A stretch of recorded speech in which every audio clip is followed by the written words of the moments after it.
తాకట్టులో ఉన్న మీ బంగారాన్ని విడిపించి ఆ రోజు ఆన్లైన్ రేటుకి మేము కొంటాం. Bhavani gold company. నమస్కారం, వెల్కమ్ టు సుమన్ టీవీ. నేను గీతాంజలి. ఫిబ్రవరి 12వ తారీఖు మాఘ పౌర్ణమి అండి. చాలా విశేషమైన రోజు అని చెప్తారు. సాధారణంగా పౌర్ణములు మనం ఎంతో ప్రత్యేకంగా ఆ రోజు పూజ కార్యక్రమాలు చేసుకుంటాం, కానీ ఈసారి మాఘమాసంలో వచ్చే పౌర్ణమి అనేది చాలా విశేషంతో కూడుకున్నదని అంటున్నారు. అయితే తెలుసుకుందాం వీటి గురించి వివరాలు. ప్రత్యేకంగా మగపిల్లలు ఉన్న తల్లిదండ్రులు కొన్ని నియమాలు పాటించాలి, కొన్ని పరిహారాలు చేసుకోవాలి ఆ రోజు అని అంటున్నారు. ఇది ఎంతవరకు నిజం? నిజంగా అలాంటివి మన పురాణాల్లో ఉన్నాయా? శాస్త్ర ప్రకారంగా ఉన్నాయా లేవా?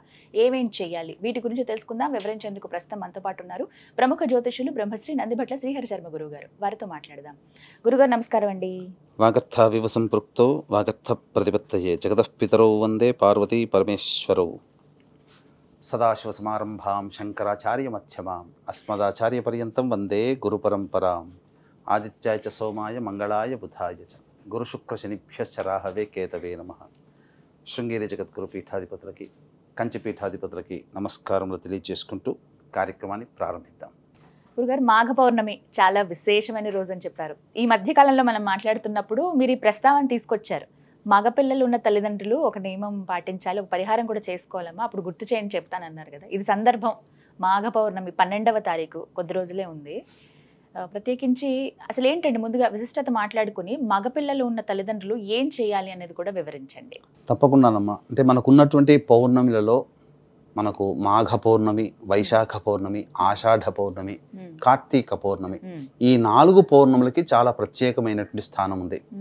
మనము కార్తీక మాసంలో శివకేశవుల్ని ఏ విధంగానైతే కొలుస్తామో మాఘమాసంలో కూడా శివకేశవుల్ని ఆ విధంగా కొలవాలి. ఎందుకంటే మాఘమాసం ప్రత్యేకించి విష్ణువుకు సంబంధించినటువంటిది. ఆ మాఘమాసంలోనే శివుడికి సంబంధించినటువంటి శివరాత్రి, మహాశివరాత్రి అనేటువంటిది మనకు వస్తుంది పండుగ. కాబట్టి కార్తీక మాసంలో కూడా దామోదర ద్వాదశి అనేటువంటిది చాలా విశేషం, విష్ణు ప్రీతికరం. ఎక్కువగా సాలగ్రామ దానం చేస్తుంటాం.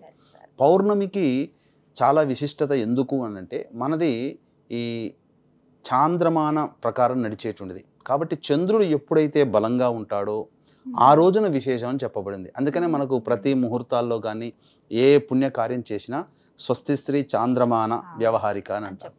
అంటే ఇది కాబట్టి ఈ పౌర్ణమి రోజున చంద్రుడు సంపూర్ణమైనటువంటి కళలతో భాసిల్లుతుంటాడు. చంద్రుడు ఎంత బలంగా ఉంటే ఆ ముహూర్తానికి అంతటి బలం వస్తుంది, ఏ ముహూర్తానికైనా. కాబట్టి ఈ పౌర్ణమి అనేటువంటిది రోజున సాక్షాత్తు అమ్మవారికి సంబంధించినటువంటిది కూడా చెప్పబడి ఉంది. అయితే మనకు పురాణాంతర్గతంగా గౌరీదేవి యొక్క జన్మదినము కూడా ఈ మాఘ పౌర్ణమి అని చెప్పబడి ఉంది. అందుకనే పౌర్ణమి నాడు ఎక్కువగా చండీ హోమాలు, అలాగే లలితా సహస్రనామ పారాయణాలు అనేటువంటివి ఎక్కువగా చేస్తుంటుంటారు. కానీ ఈ మాఘ పౌర్ణమికి మాత్రము ప్రధానముగా స్నానానికి సంబంధించినటువంటి విశిష్టత చెప్పబడి ఉంది. సముద్ర స్నానము చేయమని చెప్పబడి ఉంది, నదీ స్నానం కూడా చెప్పబడి ఉంది. కాబట్టి ఈ స్నానము విశిష్టత, ఆ సంబంధించినటువంటి దానములు కానీ లేకపోతే ఇంకా ఏదైనా పరిహారములు కానీ చేయాల్సింది మనం ఒక వీడియోలో చెప్పుకుందాం. కానీ ప్రస్తుతం ఏంటంటే ఇది పిల్లలకి సంబంధించినటువంటిదిగా మనకు పురాణాంతర్గతంగా చెప్పబడి ఉంది. ఏంటి అనంటే మనకు శివపురాణాంతర్గతంగా ఒక గాథ కూడా ఉంది. మాఘ పురాణంలో కూడా చెప్పబడి ఉందమ్మా. మనకు పూర్వము గృత్స్నమద మహర్షి మరియు జన్హు మహర్షి మధ్య సంవాదం జరిగింది. ఈ గృత్స్నమద మహర్షి జన్హు మహర్షిని అడుగుతుంటాడు, ఏమని? ఇప్పుడు మనం ఉన్నటువంటి కాలం అయితే చాలా అనుకూలమైనది, ధర్మము సాక్షాత్తు ఉన్నటువంటి కాలం. కానీ రాబో కలియుగంలో మానవులందరూ కూడా అల్పాయుష్యులుగా ఉంటారు. కాబట్టి ముఖ్యంగా సంతానము ఉన్నటువంటి వాళ్ళు భవిష్యత్తులో ఆ సంతానానికి గండములు లేకుండా ఉండాలి అని అంటే బాలారిష్ట దోషాలు తొలగిపోవాలన్నా, ఇక్కడ బాలారిష్ట దోషాలంటే ఒకటి తెలియచేస్తానమ్మా.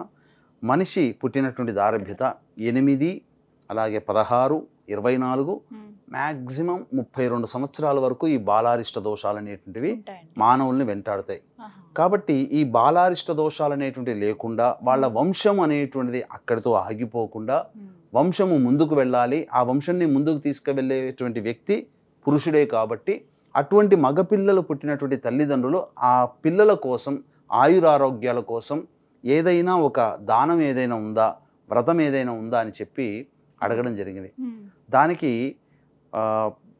ఒక గాథ కూడా తెలియచేయడం, అంటే చరిత్రలో జరిగినటువంటిది.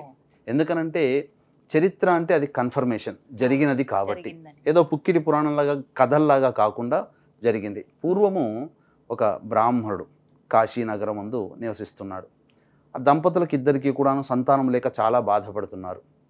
అంతటా భార్య ఒకరోజు చాలా బాధపడుతూ, ఎంతో గొప్పగా తపస్సు చేస్తున్నావు కదయ్యా, అయినప్పటికీ ఎందుకు దైవం కరుణించట్లేదు, నీతిగా ఉంటున్నాము, నియమంగా ఉంటున్నాము, బ్రాహ్మణ ధర్మాన్ని పాటిస్తున్నావు, మరి ఎందుకు మనకు సంతానం కలగట్లేదు అని చెప్పి బాధపడుతుంటుంటే, ఒక రోజున నిశ్చయం చేసుకొని ఇక నేను బయలుదేరుతాను, తపస్సు చేసి ఆ భగవంతునే మెప్పించి సంతానాన్ని పొందుదామని చెప్పి బయలుదేరి విష్ణు ప్రీతి కోసం, ఎందుకంటే సంతానం కలగాలి అని అంటే విష్ణువు యొక్క అనుగ్రహం కావాలి.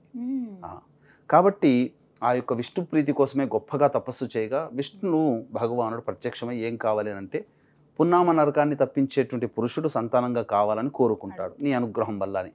తథాస్తు అని చెబుతాడు, ఇంటికి వెళతాడు, చక్కగా దాంపత్యంలో ఉండడం, చక్కటి ఒక శుభముహూర్తాన పండంటి బిడ్డకి జన్మనిస్తుంది భార్య. తరువాత ఇక డోలారోహణం అంటే ఈ నామకరణం ఇవన్నీ చేస్తుంటారు కదా, ఊయల్లో వేయడం అనేటువంటివి. ఆ సందర్భంగా చేద్దామని చర్చించుకుంటే సందర్భంలో నారద మునీంద్రుల వారు ఆ ఇంటి గుండా వెళుతూ ఒకసారి ఆ ఇంటికి వెళ్ళి చక్కగా ఆ నవ్వుతున్నటువంటి బాలుడిని చూసి, ఈ బాలుడికి 12 సంవత్సరాలు వచ్చిన తర్వాత గండ ఉంది, అంతవరకే అతనికి అల్పాయుష్ అని చెప్పడం జరుగుతుంది. అంతటా ఇంకా నామకరణమే చేయలేదు, సాక్షాత్తు నారదుడే వచ్చి చెప్పాడు కాబట్టి ఇది నిజమే. కాబట్టి బోరున ఏడుస్తుంది. ముఖ్యంగా పిల్లలంటే తల్లికి ఎక్కువ కదా ప్రేమ, కని పెంచుతుంది కదా. అప్పుడు ఆ భార్య యొక్క బాధను చూడలేక, నేను మళ్ళీ విష్ణువుని అడుగుతాను, ఎందుకంటే మనకు సంతానాన్ని ప్రసాదించిందే ఆయన కదా, ఎందుకు మనకి లోపం జరిగింది అని చెప్పి విష్ణువు కోసం మళ్ళీ ఘోర తపస్సు చేస్తే మళ్ళీ ప్రత్యక్షమవుతాడు. ప్రత్యక్షమైన తర్వాత, ఎందుకయ్యా సంతానాన్ని ఇచ్చాను కదా, మళ్ళీ ఎందుకు నా గురించి ఎందుకు ఇలా తపస్సు చేసావనంటే జరిగిన వృత్తాంతం అంతా చెబుతాడు. చెప్పిన తర్వాత, అప్పుడు పూర్వము నీవు జ్ఞానశర్మ అనేటువంటి వ్యక్తిగా జన్మించావు, ఇప్పుడున్నటువంటి భార్యనే పూర్వజన్మలో కూడా నీ భార్యనే, కాబట్టి ఇద్దరు కూడా అన్యోన్యంగా ఉంటూ చక్కగా జీవితాన్ని గడుపుతూ నా వ్రతాన్ని కూడా ఆచరించారు. ఆచరించిన తరువాత అనగా విష్ణు పూజ అనేటువంటిది చేయడం జరిగింది ఆ జన్మలో, గత జన్మలో. చేసిన తర్వాత మాఘ పౌర్ణమి రోజున దైవానుగ్రహం పొందడం కోసం నీవు నీ భార్యకి ఒక చక్కగా విష్ణు పూజ చేయమని చెప్పి, అలాగే ప్రసాదాన్ని నైవేద్యంగా పెట్టమని చెప్పి నువ్వు చెప్పి వెళ్ళావు. కానీ కొన్ని కారణాంతరాల వల్ల చుట్టుపక్కల వాళ్ళు బంధువులు వచ్చినటువంటి సందర్భంలో అవి మర్చిపోయింది. 2 దోషములు అనేటువంటిది నీ భార్య చేయడం జరిగింది. ఒకటి ఆ భర్త మాట జవదాటడం అనేటువంటిది ఒకటి, రెండవది ఆ మాఘ పౌర్ణమి రోజున చేయాల్సినటువంటి దానము చేయలేని కారణం చేత మళ్ళీ ఈ జన్మలలో పుణ్యవశాత్తు ఇద్దరూ మళ్ళీ దంపతులుగా పుట్టి నా అనుగ్రహం వల్ల సంతానాన్ని పొంది మళ్ళీ అల్పాయుష్యమైన సంతానాన్ని పొందారు. కాబట్టి గత జన్మలో చేసినటువంటి పని ఏదైతే చెయ్యకుండా ఉన్నటువంటి పని ఉందో ఇప్పుడు మీరు పూర్తి చేయండి అయ్యా, మీకు సంపూర్ణమైనటువంటి ఆయుష్మంతుడు అవుతాడు అని చెప్పగా ఇంటికి వచ్చి ఆ విషయాన్ని చెప్పడం, గత జన్మ వృత్తాంతము ఇప్పుడు ఈ జన్మాన్ని చెప్పడం, చాలా సంతోషించి అప్పుడు మాఘ పౌర్ణమి కోసం ఎదురు చూశారు. రాబో మాఘ పౌర్ణమి ఎలాగో వచ్చింది, నామకరణం అవన్నీ చేశారు. మాఘ పౌర్ణమి రాగానే విష్ణు భగవానుడు వారు చెప్పినట్టుగా విష్ణు ప్రీతి కోసమే విష్ణు పూజ చేసి ఆ విష్ణు భగవానుడికి ఒక దానం చేయమని చెప్పారు. ఆ దానం చేసేశారు. తద్వారా వాళ్ళందరూ కూడా సంతానం పొందినటువంటి వాళ్ళందరూ కూడా చక్కగా ఈ నోట ఆ నోట అందరూ కూడా ఈ మాట విన్నారు. విని అందరూ కూడా చుట్టుపక్కల వాళ్ళు కూడా ఈ మాఘ పౌర్ణమి కోసం ఎదురు చూడడం, మగపిల్లలు ఉన్నటువంటి తల్లిదండ్రులందరూ కూడా ఈ మాఘ పౌర్ణమి రోజున దానం అనేటువంటిది విష్ణు భగవానుడే సాక్షాత్తు చెప్పినటువంటి దానము చేయడం వల్ల వాళ్ళకి సంతానానికి 12 సంవత్సరాల తర్వాత వచ్చే అపమృత్యు భయదోషాలు ఏముంటాయో అవన్నీ తొలగిపోవడం జరిగిందమ్మా. విష్ణుమూర్తి స్వయంగా చెప్పారు. అయితే దానం గురించి చెప్తున్నారండి, ఆ దానం వివరాలు. మనకు మాఘ పౌర్ణమి రోజున విష్ణు భగవానుడి ప్రీతి కోసమే చేయడం జరిగింది. అయితే ఏ యుగ ధర్మాన్ని అనుసరించి ఆ యుగ ధర్మం ప్రకారం విష్ణు పూజ అనేటువంటిది చేయడం జరిగింది. ఉదాహరణకి ఈశ్వరుని ప్రీతి కోసమై చేసేటువంటి అభిషేకాలు ఒక్కొక్క యుగంలో ఒక్కొక్క ధాతువుతో చేయబడినటువంటి లింగాన్ని పూజ చేసేవాళ్ళు. కానీ ఈ కలియుగంలో శివప్రీతి కోసమై అభిషేకం చేయాలంటే మృత్తికాలింగానికి అనగా పుట్టమనుతో చేసినటువంటి లింగానికి అభిషేకం చేస్తేనే సంపూర్ణ ఫలితం. ఎలాగో మాఘ పౌర్ణమి రోజున విశేషంగా చెప్పబడినటువంటిది కలియుగ దైవమైనటువంటి ఆ విష్ణుమూర్తి సాక్షాత్తు సత్యనారాయణ స్వామి వ్రతంలో సత్యనారాయణ స్వామి వ్రతంగా వెలిశాడు సత్యనారాయణ స్వామి రూపులో. కాబట్టి కలియుగంలో విష్ణు ప్రీతి కోసమే చెయ్యాలి అని అంటే సత్యనారాయణ స్వామి వ్రతాన్ని ఆచరించాలి. ఇది కలియుగ ప్రమాణమమ్మ. కాబట్టి మాఘ పౌర్ణమి రోజున మనకు సాధారణంగా వ్రతం అనేది ఎప్పుడైనా చేసుకోమని చెప్పబడి ఉంది శాస్త్రంలో. దానికి నియమం అంటూ లేదు, కోరిక ఉండగానే చేసుకోవాలి, దానికి తిథివార నక్షత్రాలు చూసుకోవాల్సిన పని లేదు. కానీ ప్రత్యేకించి మాఘ పౌర్ణమి రోజున మాత్రం ఖచ్చితంగా ఈ కలియుగంలో సత్యనారాయణ స్వామి వ్రతాన్ని ఆచరించాలి. కాబట్టి ఉదయాన్నే ఎవరైతే వీక్షించేటువంటి ప్రేక్షకుల్లో పిల్లలు, మగపిల్లలు ప్రధానంగా ఉంటారు. అంటే ఇక్కడ ఆడపిల్లల్ని తక్కువగా చేసినట్టు కాదమ్మా. మగపిల్లల్ని ఎందుకు అన్నారంటే, ఇప్పుడు ఆడపిల్లల్ని ఒక ఇంటికి ఇచ్చి పెళ్లి చేస్తారు, ఆ ఇంట్లో ఆ గోత్రానికి వెళ్ళిపోతుంది, అక్కడ సంతానాన్ని పొందుతుంది, ఆ వంశం అక్కడ వృద్ధి చెందుతుంది.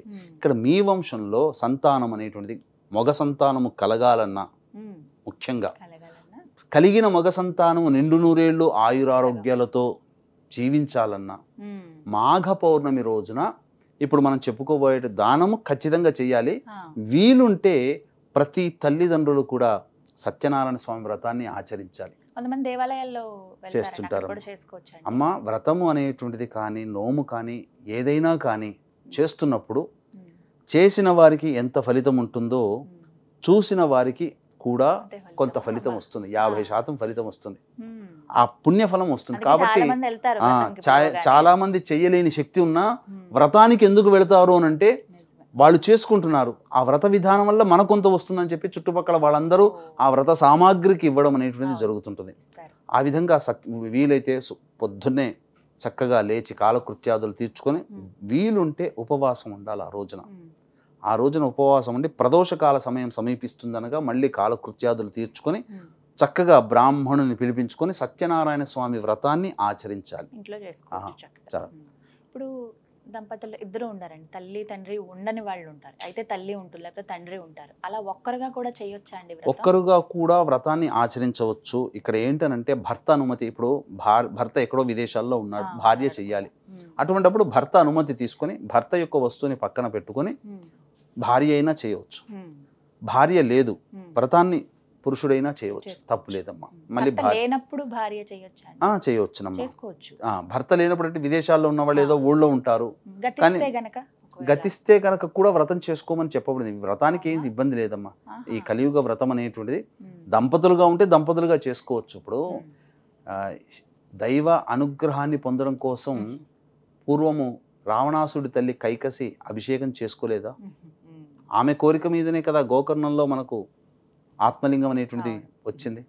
కాబట్టి దేవతా ఆరాధనకి చేయడానికి సంబంధించినటువంటిది ఇక్కడ ముఖ్యంగా భక్తి ప్రధానమమ్మ. నోములు వ్రతాలు అన్నప్పుడు ఈ విధంగా చేసుకోవాలి. అయితే వీక్షించేటువంటి ప్రేక్షకులు కూడా గమనిక, ఈ మాఘ పౌర్ణమి సందర్భంగా జాతకరీత్యా కలుగు విద్య, వివాహ, ఉద్యోగ, దాంపత్య, సంతాన, అనారోగ్య సమస్యల నివారణకి, అలాగే గత జన్మ కర్మదోషాలు ఉంటాయి, ఈ జన్మలో సమస్యలు ఉంటాయి కాబట్టి గత జన్మ కర్మదోష నివారణ తిలహోమాలు, మరియు 2025 సంవత్సరంలో శని భగవానుడు అన్ని రాశుల వారికి ప్రభావాన్ని చూపుతున్నాడు కాబట్టి శనిదోష నివారణ హోమాలు పర్ హెడ్ 2100 రూపాయలకి శ్రీశైల క్షేత్రంలో 12వ తారీఖు రోజున మధ్యాహ్నం 12 గంటలకి ప్రారంభమవుతుంది. 10 గంటల లోపల మీ గోతనామాలు నమోదు చేసుకోవచ్చు. అవకాశం ఉన్న వాళ్ళు కార్యక్రమ తదనంతరం కాంటాక్ట్ చేసి పూర్తి వివరాలు తెలుసుకోవచ్చు. ఇక ఆ సత్యనారాయణ స్వామి వ్రతాన్ని ఆచరించిన తర్వాత ఇల్లాలు బెల్లం పాయసాన్ని తయారు చేసి స్వామికి కొంత నైవేద్యముగా పెట్టి మిగతాదంతా కూడాను దానం చేయాలి. అది దేవాలయంలోనైనా దానం చేయవచ్చు, చుట్టుపక్కల వారికైనా దానం చేయొచ్చు. ఇది నేను చెప్పిన మాట కాదమ్మా, సాక్షాత్తు నారద మునీంద్రుల వారి సమక్షంలో జరిగినటువంటి సంఘటన ఇది. విష్ణు భగవానుడు సాక్షాత్తు భక్తుడికి ఉపదేశించినటువంటి దాన నియమం కాబట్టి సాక్షాత్తు దైవమే చెప్పినప్పుడు కాదనడానికి ఎవ్వరికీ సందేహము లేదు. కాబట్టి ఇది అందరూ కూడా పాటించవచ్చు. ఎక్కువగా ఖర్చు లేనటువంటిది. బెల్లం పాయసం అంటే బియ్యంతో చేస్తారు. అవునమ్మా, బియ్యము, ఆవు పాలు, బెల్లం వీటితో చేసేటువంటిది బెల్లం పాయసం. ఇది నైవేద్యంగా పెట్టవచ్చు. భక్తే ప్రధానం ఇక్కడ, ఖర్చు కూడా ఇంత పెద్ద అవసరం లేదు. ఎవరి శక్తి కొద్ది వాళ్ళు చేయవచ్చు. ఇంకా ఏమైనా దానాలు చేయాలి గురుగారు?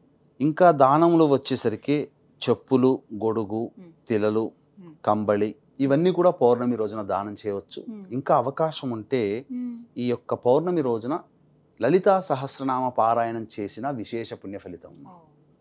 ఇంట్లోనే చేసుకోవచ్చు. ఇంట్లోనే చేసుకోవచ్చు. దేవాలయాలు ఎక్కడ వీలైతే అక్కడ ఎక్కడైనా చేసుకోవచ్చు. ఈ విధంగా మాఘ పౌర్ణమి రోజు నిజంగా ఆ రోజు చాలా విశేషం అండి. ఈ విధంగా చేయడం వల్ల ఖచ్చితంగా మగపిల్లల వారికి ఉన్నటువంటి తల్లిదండ్రులకి ఆ పిల్లలకి అపమృత్యు భయ దోషాలు తొలగిపోతాయమ్మా. చాలా చక్కగా వివరించారు గురుగారు. ధన్యవాదాలండి. సర్వం శ్రీ ఉమామహేశ్వర పరబ్రహ్మార్పణమస్తు.